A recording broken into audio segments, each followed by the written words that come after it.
Hi, this is Jason from Horrific Nightmares, and welcome to another edition of What's in the Bag J. Now, this, of course, is the segment where I pick 6 movies from my collection that I haven't seen, write their names on a piece of paper, throw them in a bag, draw one out at random, and do a review. Now, coming back from last time is Haunted Asylum, Zombie Fight Club, A House is Not a Home, Doom Annihilation, Bloodbath in the House of Knives, and making his debut this week after a request from Sean Blue Digital, Agri Somnia. Yeah, looks like a fun one. Special thank you to Hobbs for that one, sending me that one. All right, guys. Well, you know what happens next. I give the bag a good tussle. We're gonna see what comes out of the bag.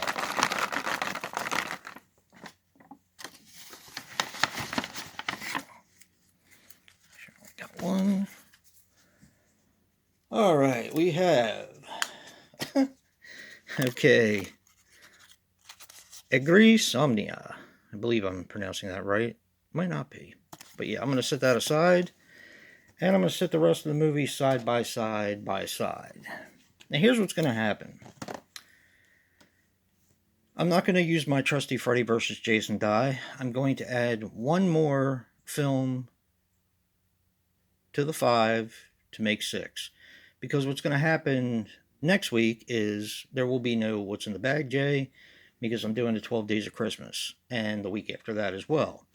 So I am going to come back and do one last What's in the Bag J before the end of the year, and I'm just going to draw them out of the 6 movies that are going to be up there. The 5 will be Bloodbath in the House of Knives, Doom Asylum, House is Not a Home, Zombie Fight Club, and Haunted Asylum. And I will be adding one more to the list. So they're all coming back. I'm not going to roll the die this time, just because there's only one episode left for this year. And then what I'll do is maybe we'll vote and see how many of them get brought back for the bag next year, because this is going to continue on. I really do enjoy doing this, and I know a lot of people like that I do this segment. So maybe you guys can vote, and if you guys want a fresh set of movies, then I'll put a fresh set of movies in. So yeah, just let me know. But there will be one more What's in the Bag J for season 2, and oddly enough, it's going to be 37 of them, just like last year. Very odd. I mean, I know I do take time off to do um, 31 Days of Horror in October and the 12 Days of Christmas, but yeah, it's kind of odd that it worked out like that. But anyway, right now, being long winded again, I'm going to go watch this movie, Agri Somnia. Hopefully, I'm pronouncing it right. And come back with a review later. Well, I'm back. I just watched Agree Somnia, and here are my thoughts. Now, this literally translates into what it says at the bottom, which is a sick man's dreams. Now, this is a 2008 film, which runs approximately 90 minutes, although IMDb says 95 minutes. They are actually wrong. And this is written and directed by James Ryu, and I'm probably going to mess up some of these names. It's Ryuki, something like that. And he is responsible for a movie called Tempest, Tormentum, and he's done some television. Now this stars Tyre Trubiak as Edgar. He was in Tempest, Tormentum, Steel, and Psychic. Mel Marganet as Muriel. She was in Tempest, Tormentum, Radius, and Tan Man. And Warren Lewis Wiltshire as Virgil.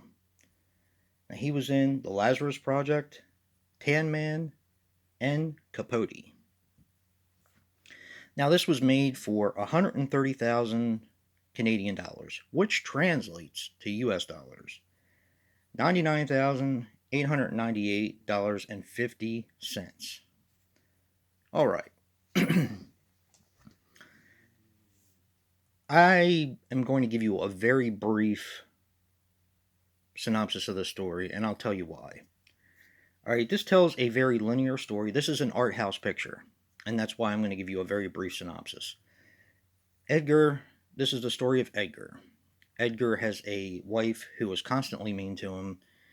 She ends up, from what you think, taking her own life in the bathtub to where she is buried, and this follows Edgar onto his daily life from there. After she's buried, he goes to work where he doesn't really have many friends, and the way the picture is set up, his mundane lifestyle is kind of depicted in black and white, where his dreams are in color. And of course, that's to represent, the way his life is to him, and his dreams are, of course, more vivid and supposed to represent his true personality, I guess. That's my take on it.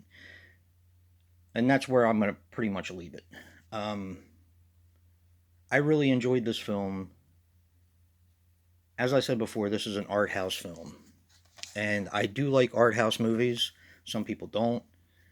I do find that I have to be in a special type of mood to watch it, because you're basically looking at someone's thoughts on screen.